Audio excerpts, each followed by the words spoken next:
The opinions and statements made by the guests of the Success in Practice podcast are their own, and I do not endorse or accept responsibility for their positions. Any information given by myself or the guests is educational in intention and not to be taken as medical advice. If you choose to act on the content involved in the podcast, you do so at your own risk.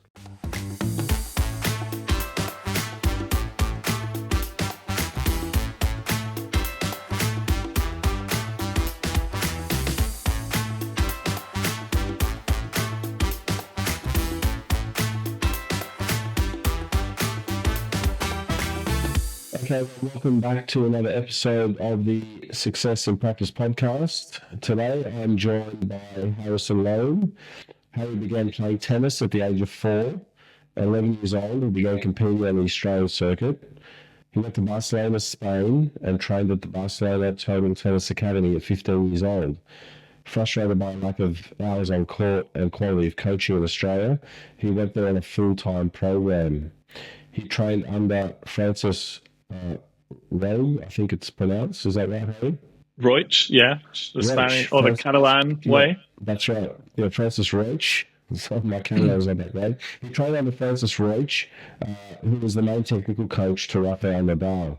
He continued there, ranked 18. He got the ranking, the ATP ranking of 1498.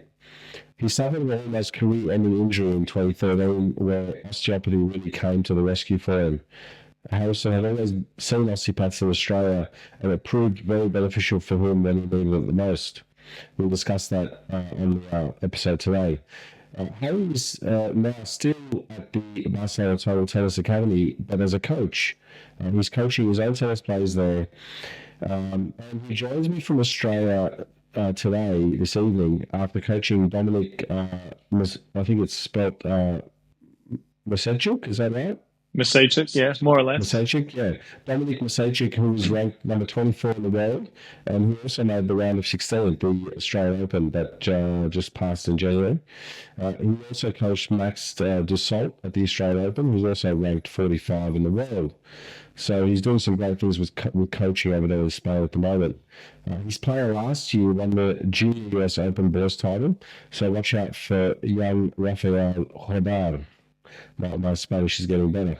Good Spanish accent. I like it. Rodar. Anyway, currently enjoying his time with his family in Sydney, Australia. He's heading back to Spain in a few days, and I'm very fortunate to have Harry here on the podcast. Harry, thanks for being on the podcast, and welcome, mate.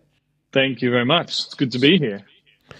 So we'll get straight into it, and we'll get to the nitty-gritty about osteopathy and how that's helped you with tennis. But first, I want to get to know a bit about your backstory, about time growing up in Sydney with the family, where you went to school, how that was, what got you into tennis, and then tell us about your teenage years in tennis. So I went to school at Newington College from kindergarten to 12, so I was a full-timer, lifer at Newington. I grew up playing tennis, honestly, because of my parents, but my brother played, so he was always in the camps and whatever. And then I got joined in. I think Mum managed to make a deal: if James went to the camps, I would get to go for free. So it was always a good deal. And then throughout my time playing at the camps and then some school tennis, I kind of got a little bit more committed to that. So I decided, I think, as you said, at about 11, 12 years old, to go more into full-time training, getting fitness coaches, doing more private stuff, and kind of pushing to try and have a professional career in tennis. And as you said, at about 15, I experimented going to Spain, and we kind of realized that, the programs overseas were much better in terms of more time on court, more coaches being available to give you that time on court, rather than here. Sometimes it's very difficult to find time with coaches because they had such a busy schedule. So that was kind of our reasoning for moving. And yeah, as I finished school at Newington at 17, then I full-time committed to being in Spain and training overseas and living overseas. Right. What was school life here? What was school life like here in Newington, mate? I love school, I think. Obviously, the school part was tough, studying. I was never that big on studying, but, the hanging out with your friends, being there with them, playing tennis for the school. I was huge on the tennis team. So, we won our championship in the last year. So that was like nice to kind of finish off the year, the schooling season as well with a championship. Yeah, so school for me was pretty good, pretty relaxed, but yeah, I always kind of knew that I would try and pursue tennis from about 15. So yeah. Yeah, right. Now you had problems with your height growing up. I think there was a bit of a stunt in your growth. You weren't very tall. You were a little short kid. What happened? How did you grow so tall? I That, got the genes late. yeah, no, that's a joke for everybody. Harry used to walk into the clinic when he was, 11. Everyone would think he was 21.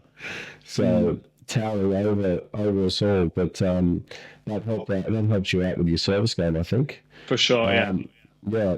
Okay. So, 15 years old, you decide to. What made you choose Spain? Like, what? I mean, your mum was very influential in obviously your early Yeah. career. What were the things that you guys looked out for? Like, what made you choose Barcelona, Mm, BTT, Spain itself? What yeah. was that all about? So originally, my coach from here, Steve Rangelovic, he was Serbian background, but Aussie. And he had just always encouraged, get to Europe, get to Europe. You need to see it. You need to see the difference in level because it's, in Australia, where few players that are really at that high level. Where you just go to Europe, you've got all the surrounding countries that all have their great players. So he was encouraging me to go to Europe. And then, as I said, at about 15, we managed to organize a group with a coach who'd been to two academies in Spain. So we decided to make that group with six players. We went to Spain to two different academies, one being BTT and one being Tennis Val in Valencia. And basically from there, we decided we really liked BTT. We were happy with the people, with the place, with the program. So we, after that, committed to being with them as much as I could during my school holidays. And then obviously once I finished school, full time. Mm. Yeah, right. Okay. And I guess were there any hurdles or was there any kind of like, we've obviously been involved in the circuit here at a Mm. young age. When you came back from 15 years old, you came back and you go, wow, let's go out over Europe is fantastic. Yeah. And we obviously would speak to other parents and coaches. And was there any kind of like, what were their thoughts like? Oh, you're crazy. What are you doing? You're spending all this money. It's not going to be as good. What was that like? What's the general, I guess, feedback like on that at that Mm. time for you? I think at that time, some people were like, oh, what are you doing? Yeah, as you said, wasting your money, whatever. But in actual fact, it's not that expensive when you compare it. If you added up all the hours you're doing and you tried to do that here, you'd probably be paying way more. So in terms of that, the price is not that bad. Obviously, you got the flight though. But back then, the flights weren't that expensive. But yeah, I think generally people were like, oh, he went to Spain. Let's see if there's a big difference. Is he playing better? Has it helped? Kind of a big pressure on being there and expecting a massive growth. Mm. Um, and yeah, parents, I guess, had their own doubts or, theories about that. But I guess we were pretty good at blocking that out and just, doing our thing. Okay, and so when you went to BTT when you were 15 on the first trip, Yeah. what was it that you saw that was totally different? Like, what was it? Were there things that were just glaring at you? Um, I think me personally at that age, you're still very young and you kind of don't know what's going on, if I'm honest. But Hmm. I think it was more just you could go and train, 4 hours a day, day after day, and manage your training schedule with a coach just much easier compared to here, where it was like, as I said, I can get 2 hours a week with my coach. Mm. Whereas there it was just, you're always with a coach on court, always. Whereas here, sometimes it's not with a coach, you're kind of just hitting. So it was always developing something, working on something specific.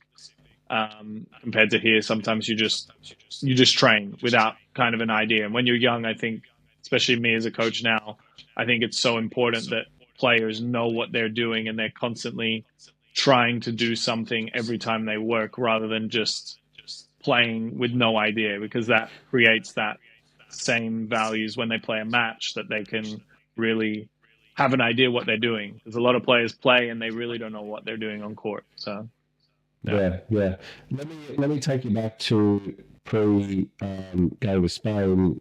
yeah, Um, you started seeing osteopaths at a very young age, and hmm your mum had brought you and your siblings to John to start with, and then to yes, myself. What were your earliest memories of seeing an osteopath? Like, what was that all about? Can you just describe that to us? I do remember. I was in about year one or two, and I walked into a door frame. So I ended up with basically what John described was like you ended up with whiplash. So, Right. and I had quite a lot of neck problems and headaches from that experience. And actually, till I was probably later on, about 15, 16, I still had quite heavy migraines. And basically, what, Mm. the osteopathy helped with me there was just releasing that tension in the neck and then taking away that headache pain. So, yeah, that was actually quite a big part of my young life, the migraines, and Yeah. then how osteopathy kind of helped me get through that. So, yeah. Yeah. Okay. So that was your kind of first memory, and it was something that yeah, I remember you looking forward to that. Like I remember seeing you I was Mm, still a student, I think, when we were yeah. that young, and so it was never something that you felt like you had to do. You really look forward to it. Yeah. No, I enjoy. I mean, I was one of those guys that enjoyed the neck track. I know not many people enjoy that, but that was obviously part of the routine every time with me having, the neck issue. So Yeah. yeah, I was always happy to do it. And, at the end, when you're getting that relief and you feel better after, why would you not do it? So yeah. Yeah, definitely. Okay, so you're now over there in Spain full time. Yeah. Tell us about your, I guess, outside of tennis. What was that like trying to acclimatise to a new culture and the language, Mm, find a place to live, yeah. food? Are you on your own? I think your mum spent a bit of time with you early on, but for the Mm, most part, you were there on your own, right? yeah, pretty much. I would say on my own. I wouldn't say mum came, I think, on the first trip. There was a week. So, yeah, Yeah. after that, most of the trips were alone. Mm.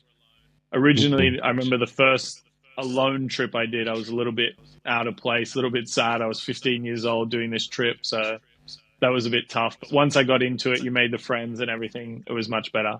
But yeah, now as I did it as an adult, I think originally the culture is different. Obviously, the language is different. So that took some time to kind of get used to. Luckily, within the academy, there's a lot of English and a lot of English speaking people. So I was okay with that. But yeah, general life to kind of meet people and all that was very different at the beginning because of the language barrier. And I think I took a little bit too long to maybe get used to Spanish, but now I'm fluent. So that helps a lot to kind of make friends, meet people, have no issue with all that kind of stuff. So I think once you get the language, obviously it helps. But again, in another language, it is hard to be yourself and have your personality and your jokes or Mm. whatever. So that was tough as well to kind of not just have a conversation, but, actually be yourself and have a good time in that language. Mm. What do you think? This might be a question for a bit later on, but I'll ask it now. Yeah. Did you notice that there was a different culture in Spain in terms of tennis? So obviously, at the time that you were there, football was crazy in Barcelona. I mean, Yeah. you had that magical Barcelona side of Pep Guardiola and Messi We and did. We did. and all those guys. And that was a dream to live in Barcelona in those days. But tennis, I mean, Rafael Nadal was, I think, up there Yeah, in between him and Federer and for sure. Djokovic, and I think there was someone else as well. Murray. Yeah, so Mm. there's a few there, but Nadal was always there, and one of the superstars in Spain.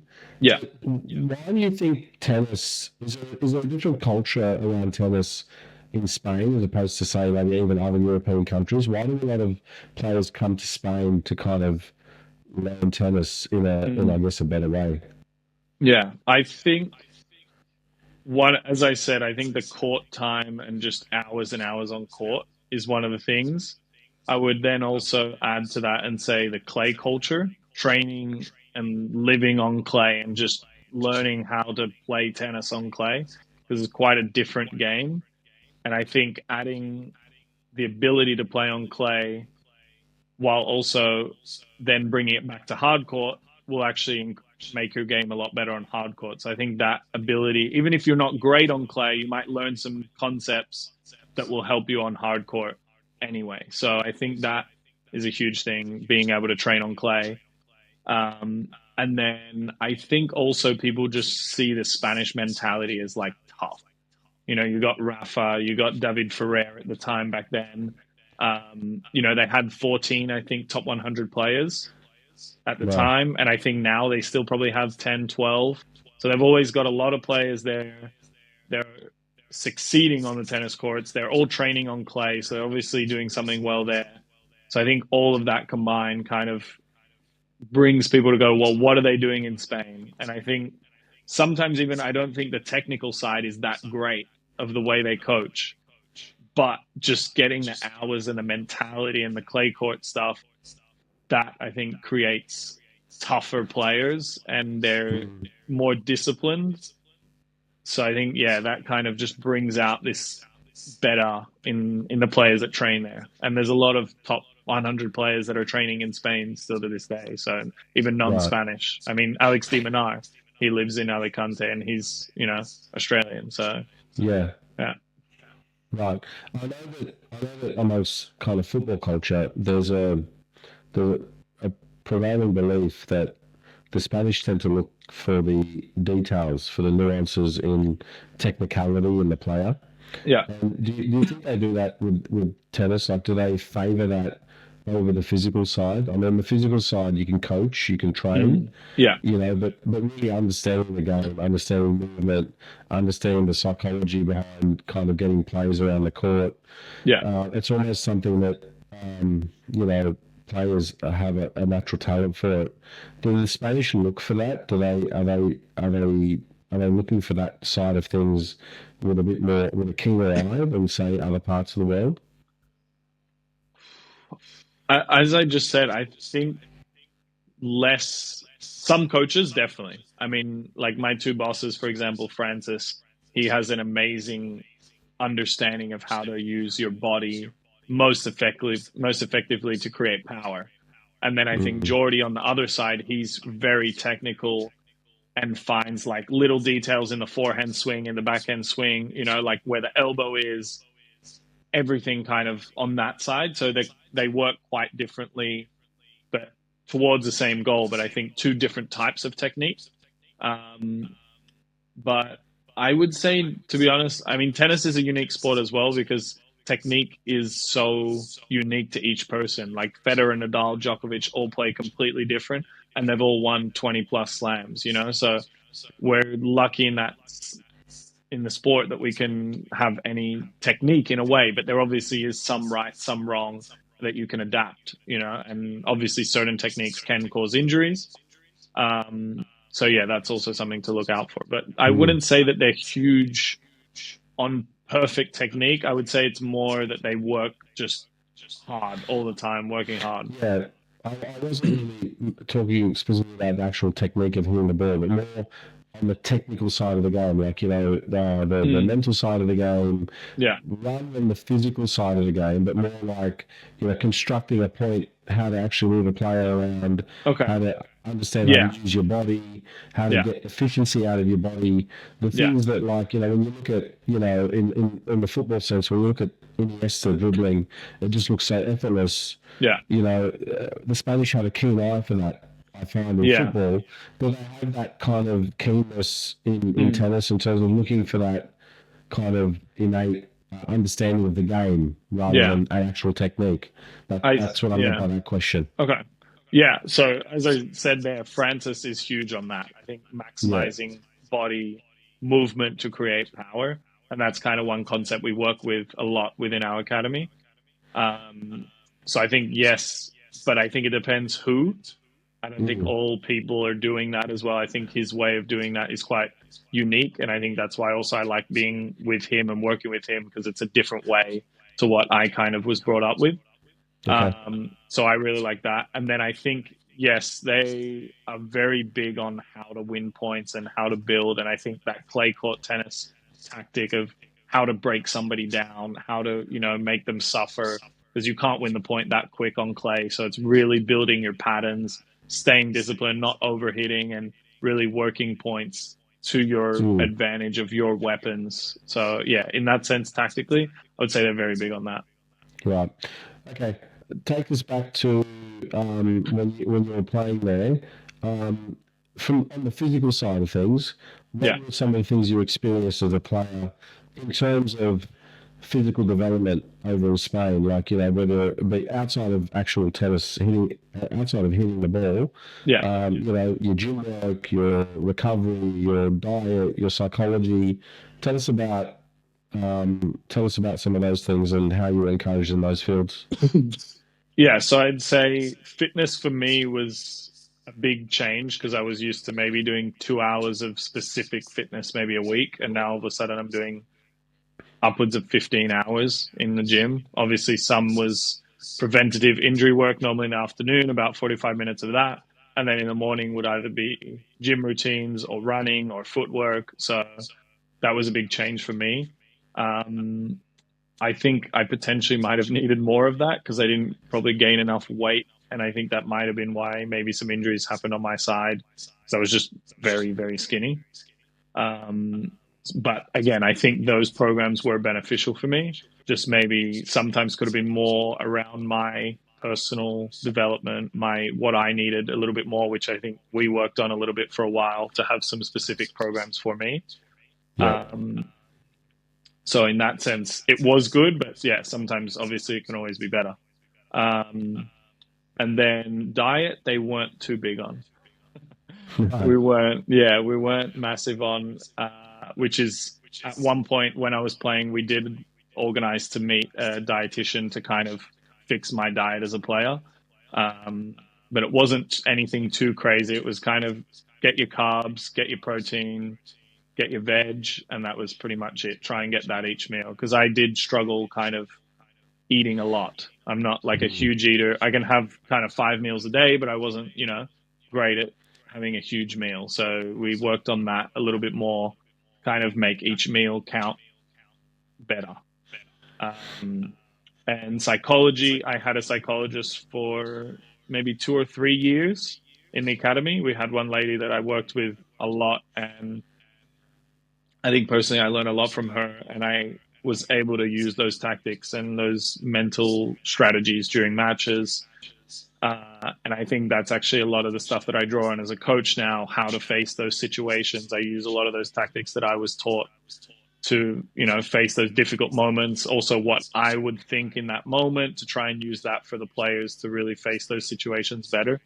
So, yeah, in terms of psychology, I was really happy. Fitness was good, big jump, but as we discussed, could have been a mm, little bit more specific. Yeah. yeah. I think with you, one of the challenges obviously was trying to pack on some weight. Yeah.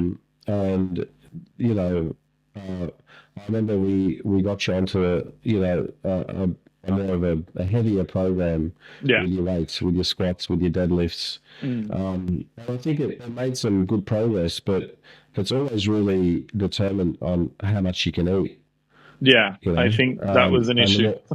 the more calories you can pack in to try to put on some weight. So that's always a challenge. Yeah. But I think the point I'm trying to make is that there's always a bit of resistance when we're trying to get somebody to lift heavy in Mm. terms of thinking that somehow they're going to lose some mobility, Yeah. you know, the heavier they lift. And that's definitely not the case. Yeah. Um, if anything, it should really improve your mobility, your power, and your ability to kind of especially produce power quickly. Yeah. Um, and so that's really important for tennis. So I think there was some good things that we did with you there, but it was largely dependent on how much you could pack into that stomach of yours, man. I think now well, since I was a player, I've gained 12 kilos or 14 kilos now since I was a player. Yeah, And I'm not yeah, a fat person. I'm still skinny, but yeah, I think my body now would be much better for tennis, to be honest. But again, I'm not doing the same level of cardio, all that. So you Mm. know. But I think definitely, cortisol management is really important too. Like mm, people forget that cortisol is a energy mobility hormone. It mobilizes energy and it takes muscle tissue and fat tissue, but mainly muscle tissue, and it breaks it down. yeah, And so when you have an athlete that's kind of always going, playing 4 hours, hitting, yeah, managing their cortisol through diet and some maybe other techniques like whether meditation or whatever you're into, just to kind of calm the cortisol levels down becomes really important because yeah, if those cortisol levels aren't managed really well, and it's not always about mental stress, but it could be also physical stress. yeah, If for you're sure. hitting training 4 hours a day, 5 hours a day, it's gonna have its effect. So you really need to manage cortisol.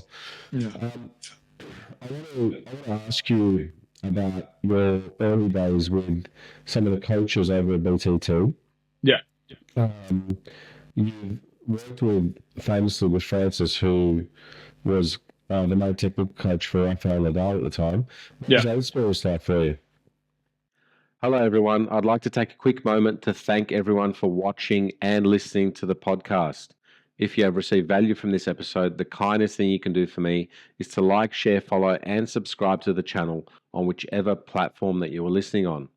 If any of the conversations have resonated with you and you feel that I can help elevate your practice, you can find me at successinpractice.net.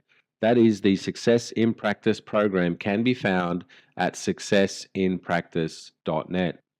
The Success in Practice program is the signature program that takes a practitioner who may be struggling with retaining patients. They may not be certain about building effective treatment strategies, and they may feel somewhat anxious and doubtful about what they are going to do with a patient. And they are not really accelerating in the real world of private practice.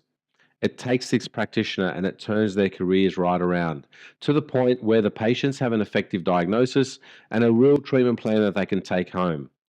Patients are happy to book in multiple sessions with you and they are confident about your abilities. And more importantly, you now have direction and are confident about your own abilities. The program streamlines how you operate as a practitioner. Guys, you should have been taught this at university, but you weren't. You may have been practicing for the last few years thinking there has to be a better way. There has to be a more effective way of engaging with patients and getting them results. Well, there is. And this is what the program delivers. Go to successinpractice.net and check out the options available to you. See where I can help you easily grow your patient list and finally earn the rewarding income that you deserve. For all the information on how you can reach me personally, check out the show notes. Also, in the show notes, you'll find a link to the chat transcripts from these podcasts. These are valuable and a wealth of information. I really hope that you're enjoying the podcast. Guys, leave a comment if there's any questions on this episode. And please don't forget to like, share, follow, and subscribe to the channel. Now, back to the show.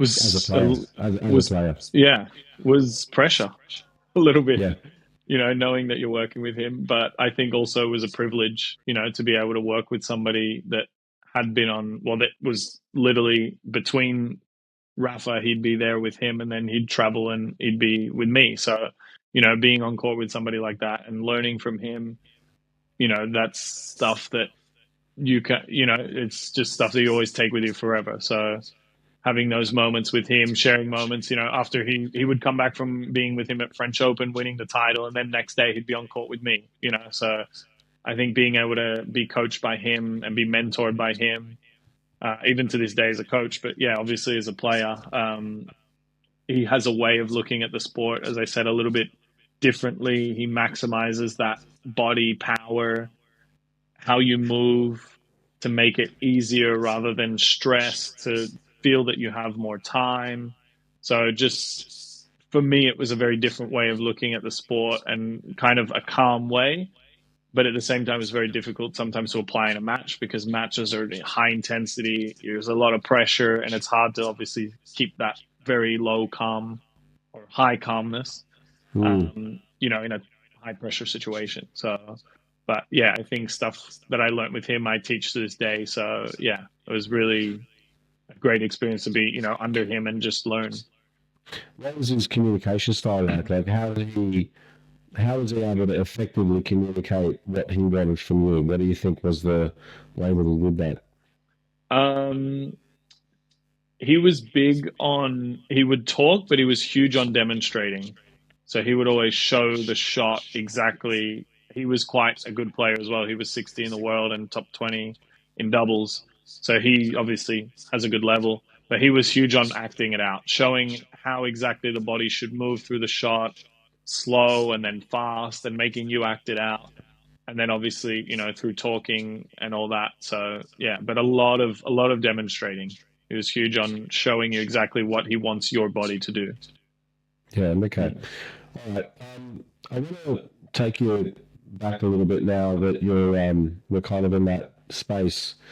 Um, the year 2013, how old Yeah, were you then? 19. 19 years No, old? 18. 18. Right. Yeah. Okay, 18. And from memory, you had pain with your um, your topspin backhand. Is that correct? Yeah. The Backhand. topspin, the Everything backhand, backhand. right. Yeah. And but the more topspin you tried to generate, the Yeah. worse it was. A little bit Right. worse. Yeah. Okay, so just to set this up for people, Harry would try to hit the ball backhand, and you had a double-handed backhand, is that right? Yeah. Yeah. Right. So it was So the right one. Yeah. it was the right one. So you try to hit backhand, and there would be pain on impact, and Yeah. then it would be more so. It would be accentuated with the more topspin. And understanding the way Francis wanted you to play, there was a whole bunch of topspin that he wanted from you. Is that Yeah. correct? And on clay court as well, you're using more Yeah. topspin. Right. Okay.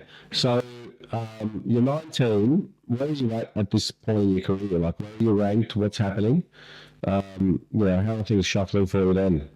So that was my first year playing the lowest level of professional tournaments. I was playing, futures as they're called. And I think it was about September, October. Um, so yeah, I was just kind of getting into it. No ranking at that time. I had just Right. been kind of grinding through. I think maybe I had two opportunities to get ranking points, and I'd lost those matches. One kind of close, 6-4 in the third. So yeah, I was kind of at that level where I'm starting to maybe Right. get close to having, an international ranking. And this is September, October 2012. 2013. No, 2013. Like up until that point, yeah. Right. Okay. Um, okay. And so, at what point did you kind of think, oh, geez, I can't, you start slicing the backhand because that's the Yeah. only backhand you can, that's really the only backhand you can play. Mm. Did other players pick up on that? Like, did they kind of use that against you? Was it something that was evident? Yeah, so I'll give you a little backstory. I still remember the moment on court. I was warming up on a hard court and I've hit a backhand. I'm left-handed, so I've hit the backhand and I just felt, a sharp pain through my wrist here. I've gone, oh, that's weird. Sometimes when you're warming up, things happen. So, you kind of avoid the backhand for a few shots, then you go back again and bang, get this sharp pain through it. So I'm kind of like, okay, and then we continue a little bit more. Same thing. I'm like, geez, I don't think I can hit a backhand, you know? And always that's a bit of a worry when you're trying to warm up and you've got that pain. So, we kind of figure out, okay, no, I really can't hit a backhand. Something's wrong. So I go through, obviously after that, try and find the solutions, try and see doctors, everything. And basically they kind of give me a bit of rest, tell me this and that. And, more or less, I saw, I think, an osteopath there, but nothing really changed. And I spent about 3 months, I think, without any two-handed backhands without pain up until that point. So, and I did eventually, as you said, I still played, and I went and played tournaments only slicing backhands. So I would play a match, no two-handed backhand, just slicing and taking forehands. Yeah. Right. Okay. And so I got to a point, obviously, where this is affecting your game. The coaches over at the academy obviously care enough to make sure that we're going to find a solution for this. They sent you to see one of the top doctors in Barcelona, the guy that I think operated on Nadal. Is that correct? Yeah, Nadal's doctor, Dr. Katora. Right. So you went to see Dr. Couture. What did he say to you? Did they have some images? Did they take some MRIs? Yeah, so we did originally MRIs and ultrasound and all that. And actually, at the time, I was not told of the results, but I remember they basically told me the only way to fix it is surgery, because Right. what they saw was a 3 centimeter split in the tendon. Right. But So there was that a part I wasn't told. right, and that Yeah, was in the extensor, so the yeah, extensor tendon I think of the down there. Yeah. of the last three fingers. Mm. Okay, so the only way to fix it, and I think there was another player at the academy who had a similar issue. Is that correct? Yeah, there might have been somebody else with a wrist problem. Yeah, Yeah, and they did. I think they did the surgery on him, and yeah, he never really never. re- Yeah. never really recovered, and that was the end of that. Mm. And so, what was the thought process then? You went have surgery. Obviously, they're discussing this with your parents too, with your mum. Mm. Yeah, At this point, this is when we got a phone call yeah, over in Australia, and got a phone call from your mum. And she says to me, "This is what's happening with Harry, and they want him to have surgery." And your mum, God love her, being your mum, she's never satisfied with an answer that she's not satisfied with, yeah, and things didn't really quite make sense to her. And so she, from memory, asked me about it and said, "Look, you know, can you do something?" I said, "Well, we probably could. We just got to. It's hard to say without seeing you." yeah. She sent me an MRI, and I think she also sent the MRI to a gentleman over in Western Australia, somebody that was a radiologist over there that your mum had known. Okay. Yeah, Um, and we both had the similar kind of idea that this split in the tendon has probably been there for a long time. You know, they happen. yeah, Just because there's a split, it doesn't mean that the tendon can't function. yeah, You know, it doesn't, and so we thought there must be more to it. And I said, look, I am not really at ease with all this. You know, and I think your mum was speaking to John as well yeah, yeah. up on the Central Coast. John was up there, John Abdullah, shout out to you, mate. And then at the time, it was, I think, in 2014, I was heading over to Italy to go see a soccer player there that I was treating that had a sports hernia surgery, a groin reconstruction, and Yeah. they asked me to go over there and do some work with him. And I was having a chat to your mum, and she said, "Well, can you go over there to Spain Yeah. and see Harry and see what you can do before they, because this is the last option. Yeah. After this, we're going to have to cut it open." And so your mum was very nice, and she booked a trip for me over to Spain, and I was getting ready to go and book some accommodation over in Catalonia there, in Barcelona. Yeah. And then I think maybe 2 weeks before I was about to fly out, or a month or something like that, you and your mum rock up at the front door of the clinic. Yeah. This was in July, I think July 2014 Yeah. or 14. I'm trying to Yeah. remember. I'm not sure exactly when it was, but yeah, I think something it was like that. 13. I think it was July of 2013. And I'm like, "What are you doing here? I'm supposed to get on the plane in a few weeks and go over there." Yeah. And I think your mum said, "Well, we can't wait. You know, like we're going to get this right." And she already seen John. Yeah. I think you Yeah, guys have we'd already seen seen John. John. You went up to Central Coast and you saw John. And John looked at it and said, "Oh, this is easy. It's, you know, Yeah. that's coming from your shoulder. He's done a couple of tests. He's sorted that out for you." And I think at that point you had your first hit Yeah. after seeing John. Yeah. The first hit out in a good 4 or 5 months without pain. Is that correct? Exactly. Yeah. So basically, we did that. We ended up in Australia. I don't remember exactly the timeline, but we ended up in Australia. Again, I didn't know that there was a split in the tendon. They said, "We're going back. We're going to do this, otherwise there could be an operation. So let's go see John, let's see Sammy, and let's see what we can do." And as you said, I saw John one session, went out with my coach to play, I think the next day or whatever, 2 days later. And I played 20 minutes of backhands without pain for the first time in 3 months or whatever the timeline was on that, how long I'd been playing with pain. Yeah. Or not being able to play because I had pain. Yeah. I think I had that one session with John, and then John said, "Well, just go and see Sammy because this is pretty straightforward." Mm. And I remember you guys came in and we had a look at it, and I thought, "Oh, this is okay from the shoulder. Like it was had almost Yeah. nothing to do with your forearm." And so we kept treating the shoulder, and I think me and John had pretty much seen the same thing, and we kept treating the shoulder. And by the time we spent, I think you were there for 2 weeks.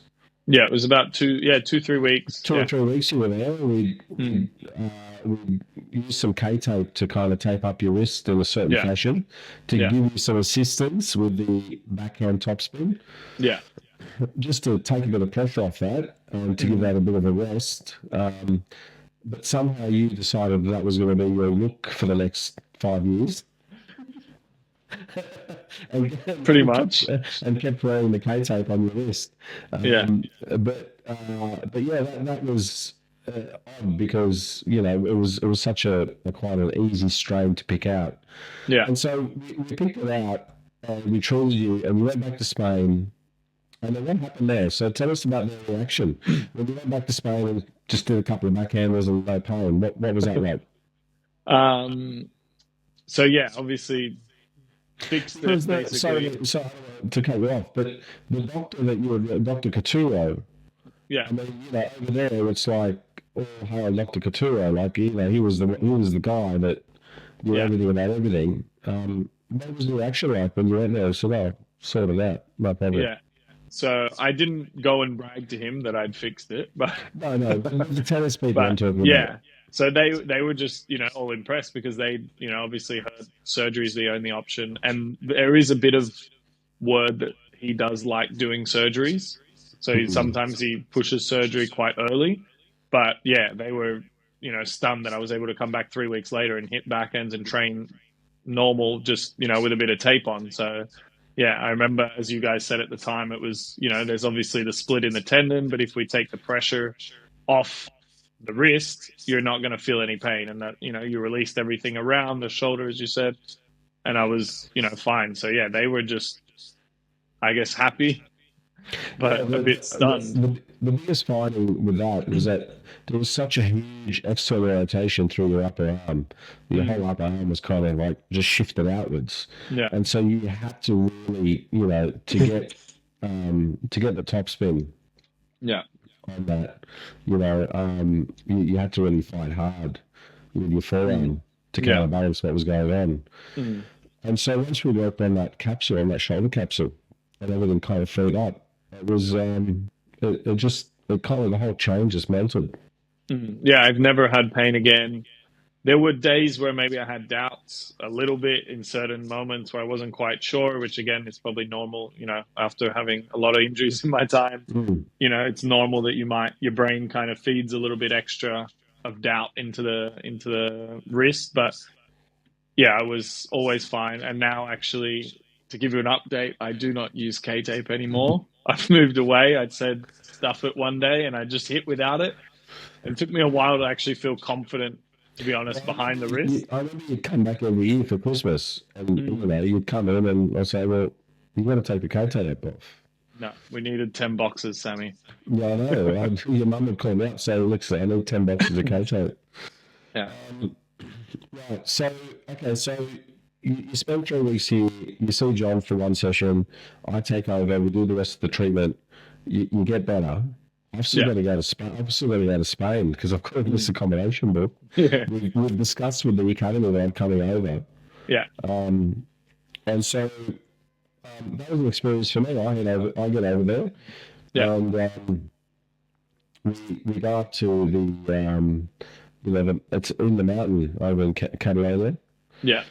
And I get to this massive complex with, I think there's something like, what was it, like something like 20 courts on there or something? 18 courts, yeah.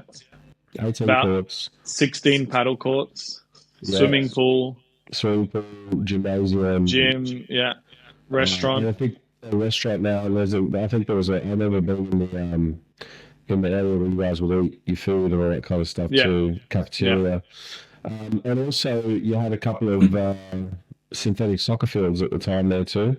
Now we have, like a turf field, like not real grass, but Yeah, fake grass. So yeah, yeah. yeah. And so I get there and I was greeted quite warmly, like very, very Mm, hospitably as, and you know, when we treat here, it's kind of very normal for us, but I felt like they really put it on for me over there. yeah, You know, I came in and I sat down with Jordan, we had a chat and he was quite amazed at what we were able to do. yeah. And he basically said to me that, you know, for the next, I was supposed to spend, I think I was spending about 8 days there, Yeah. 8 or 9 days. And he said, anything you want, you know, whatever you need here, just imagine this whole place belongs to you and Mm, go for it. So I ended up working with some of not the trainers, the I think the massage staff and yeah. Ramon at the time. I think Yes. we met We did a Ramon. session, I think, with Ramon being there. Yeah. Yeah, so I did a session with Ramon being there. We watched and I had a chat to him about the strain pattern that we found with you, and he was Mm, quite interested. So I did a bit of work with him and kind of taught him a few things. And mm, then we did some work with your strength and conditioning people. Had a look at what yeah. you guys were doing there. One of the highlights for me was getting to see you have a hit with Francis. Mm, yeah. And I didn't really appreciate your injury until I actually watched you have a hit with him. Mm, Because had I listened to him, he actually picked out your problem from the start. You yeah. know, his English wasn't. I mean, we had a bit of a barrier there, Yeah. but we could see how you were excessively tops. It wasn't efficient. His Yeah. feedback was that your backhand topspin wasn't very efficient. Yeah. He just didn't know the reason why, but he could pick it out, and Yeah. he would see it. And he told me what to look for. And then Yeah. once he told me what to look for, I could see it. And then the whole thing kind of made sense to me. But we couldn't see why it was inefficient. I said, well, it was his shoulder. So we did a little test with you where you put your arm behind your back. And one Yeah. arm could go, the other arm couldn't. And I said, well, this is why. When he came to see me, it was like this. And he couldn't really get his, you know, the internal rotation wasn't there. Mm, And he said, okay, well, then it made sense to him. So the odd thing for me, not the odd thing, but the good thing for me is that if the coaches actually know a lot about the game, especially if they're into the movement, yeah. and you can really learn a lot from them if you just sit there and listen and watch. They can actually For sure. they can pick up the problem for you. So that was a real highlight for me to watch him actually coach you. Yeah. So I learned a lot there. Mm, yeah. For sure. He's, as I said, he coaches quite different and he sees that movement. And yeah, I'm not even aware of these discussions because I was just running the court. So it's interesting to hear for me. But yeah, I was just sitting there and watching, and at the end of it, we had a chat. And I basically said, he said, look, this is when he does this. There's too much in the topspin that shouldn't feel so hard. He Yeah. looks like he's really putting a lot of effort. That's what it looked like before, and he said, well, now it looks like it's normal, like you're fine. And so yeah, that's an example for people listening there that a lot of the times, if you want to know what's going on with an athlete that's specific to their sport, you really have to get out into the field and watch them do it. And you'll tend, if you know what you're looking for, you can see it. If you don't know what you're looking for, talk to the coach. The coaches normally pick up on that stuff. Whether it's football, tennis, golf, whatever you want to, you know, For sure. the coaches have a real keen eye for it. So mate, that was a great experience for me. We got a shirt signed from all the people there, and we've hung it up at the clinic. Yeah. So that's always good. And I think from that point on, we ended up doing a lot more work with tennis players, and for a couple of years after that, I think Jordy would send me an email every now and then and say, "Hey, I've got this player. What do you think?" Ramon, I think, contacted me a couple of times too. Yeah. To ask a few questions. So it's good to kind of maintain that relationship there.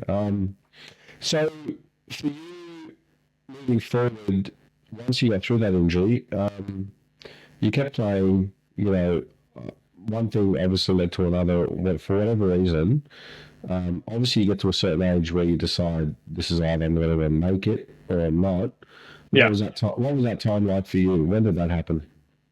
So I think the year 2018 was that year for me. I actually had another quite a big injury at the end of 2017 where I didn't play for about 3 months or 3 to 6 months.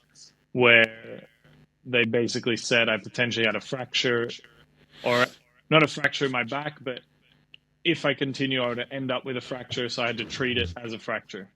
So I ended up having about 6 months off, uh, and then came back to start at the start of 2018. And I actually started the year really well. I ended up getting my ATP ranking back again. So I was, again ranked. But then I guess throughout that year, I just faced a lot of doubts and a lot of moments where I was a little bit down and didn't quite have the confidence after that. And then I started thinking about, the plan B, what I might do if I'm not playing. And that kind of just built up in my head. And there was a moment where I remember I wanted to stop. And I spoke to an old coach and he said, now's not the moment, like give it more. So I continued, I played, and I did find a little bit more. But then, to be honest, at the end, I found I was always a fighter on court. I gave everything, I left everything on the court.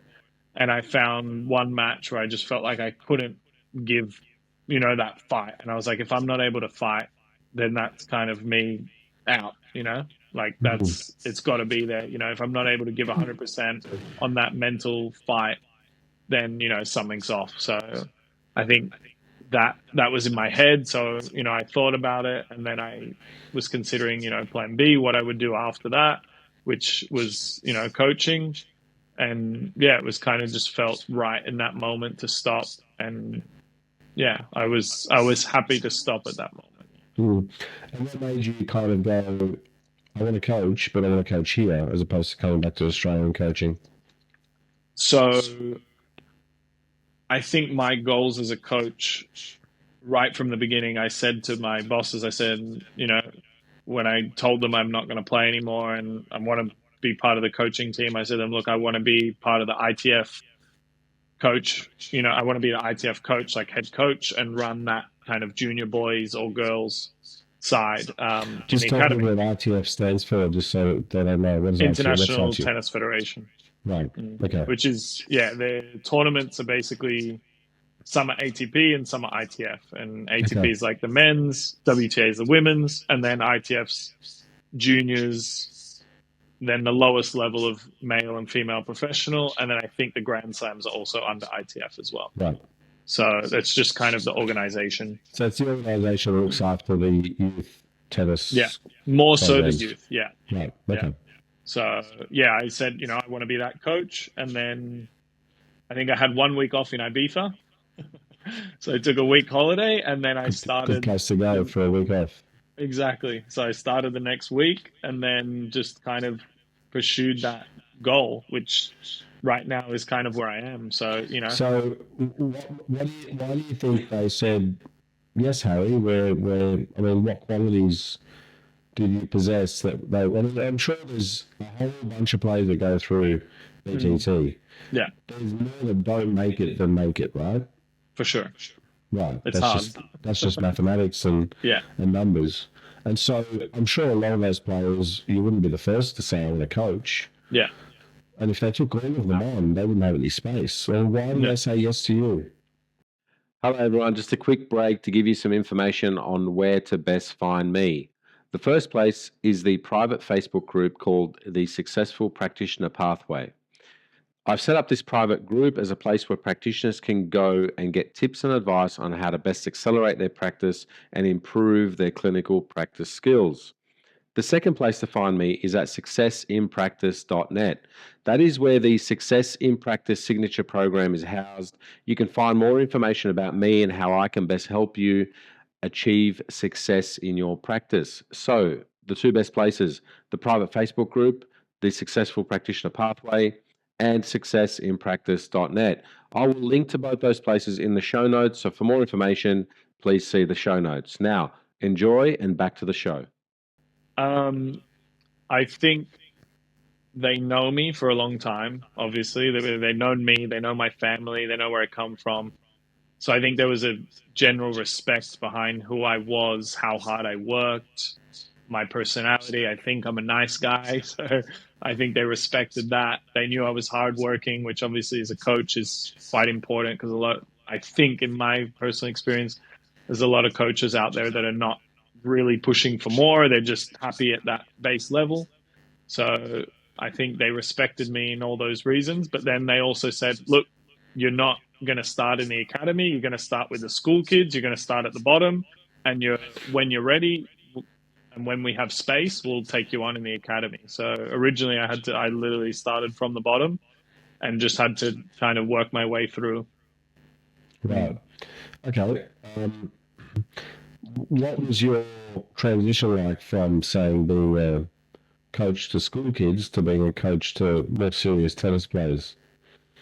So I started with that level, and actually that was where I had to coach in Spanish. So Right. all the school kids are not obviously English speaking. So I started coaching in Spanish. So I learned to actually coach kind of more so in Spanish than in English. And then as I got better and got more into it, I was given opportunities to kind of work with better players. And that kind of each time I made those opportunities work, I gained more and more respect and kind of just was able to kind of find new projects each time and push for a little bit more. So, yeah. Okay. And quite recently, you've had some success with senior players. Mm. How long have you been now kind of amongst the top ranking players on the ATP? How long have you been working with them for? What's your aim for the next, year to 5 years? Like, what is it that you want to do? So, well, the ones, as you said, now they're still junior players, but in the part 2 years ago, and I worked with a girl who was WTA 60 in the world, her best ranking. And when I started with her, I think she was about 130. So we got her up quite well. So that was obviously another project that was different and working with obviously not juniors and, the women's side. So that was a new project. Everything was different. So that was, a great experience for me to be on that side and, be with those kind of players. And then I'd say right now, as I'm with these junior guys, they're all playing the Grand Slams this year. Started with Australian Open, now we'll play French Open, Wimbledon, US Open. I think for me, my goal is to I want them to get to the top of that junior level, as Dom is 24 right now, but I'd like to see him push through and make a big result in the Grand Slams, whether it's winning or whatever it is, but, really establish that his level's there. But I also don't like to obsess about the junior side. I also, our next plan is to play some men's tournaments. So I want him to start playing that, lower level men's stuff and try and push through there as well. So for me, my goals are to try and keep helping him improve and find his best tennis and, mentally find his best mental side to keep competing and, find his best level, try and always finding new things for him to work on. Okay. One more question on the tennis side of things. Yeah. In terms of coaching, you said that you worked with a female player that went from, I think, 128 to 60. Yeah, to about 60. Yeah. Right. And so, what do you think is the difference between a coach that can take somebody from 100 and something to, say, top 100? Versus a coach that can take you from top 100 to top 10, versus a coach that will take you from there to fighting for number one in the world. Like, give us that. What's the difference in coaching? Like, what's the difference at those levels? I would say part of it with those top guys depends on the player as well, because they got to be giving everything. Maybe a little bit of luck as well, but you've got to be lucky as a coach, I think, to have those players. It's not easy to find a top 10 player. Obviously, there's only 10, and how many people get to world number one? So you need a bit of luck, but then you need to be doing your job right. So I would say at the top level, I think the practice is very specific.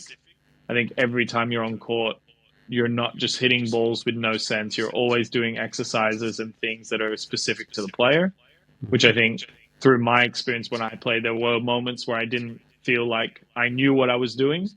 I think a coach's role as well is to make the player aware of what they're doing and why they're doing it and where they can use it in a match. because I think sometimes they do the right things, but they don't explain the reasoning behind it.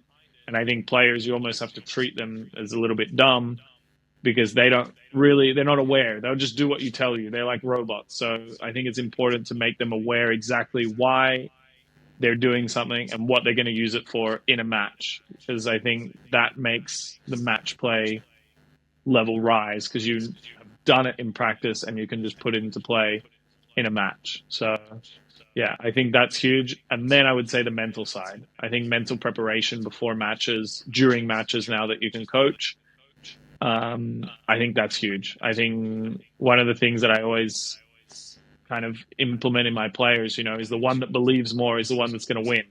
In a tight situation, if I'm believing more, I'll get the win. So, trying to be able to back yourself, even when things don't feel great, when the situation's tough, when the other one's putting a lot of pressure, that you're still able to believe, and try as a coach from that side, give them that belief as much as you can. As I said, we're allowed to coach. So what phrase can I give them that will make them believe in that moment, So sometimes it's a mental fight like that. I can recall when I was with Rafa at US Open final, and he was down the first set, not playing great. And he comes to me at 1-1 in the second set, and he goes, I can't return. Clearly straight away gives me a doubt, and I've gone, don't worry about it. Serve this game out, wins the serve, goes 2-1 up. And, it was like, what can I tell this guy to, make something happen? And, what I came up with at that moment was, Rafa, I said to him, Rafa, look, you're the best returner in this tournament. So believe it and trust yourself. The next game, he almost breaks, and then he wins a set 6-2 with 2 breaks. So he broke return twice. And that was that little click in his brain that allowed him to access his full potential on the court. Yeah, great stuff. Okay. Well, talking a bit about osteopathy, I guess, and this is what we do here. Yeah. You've seen a lot of therapists in your time. Yes. Spain, I think, there's a lot of osteopaths in Spain. They work a little bit different than what we do. Yeah, I'd say their philosophy is see a doctor before see a physio or osteopath. Which is very different to us. Yes, and so you've seen physiotherapists, and you've seen kind of a whole bunch of things that you've experienced. What do you think is the difference? Why is osteopathy been able to help you? If you could think about it, like, what's the difference between, say, what you've had and what we do? Specifically, maybe even here in Australia, in terms of how we treat, versus what you've had in Spain or somewhere else.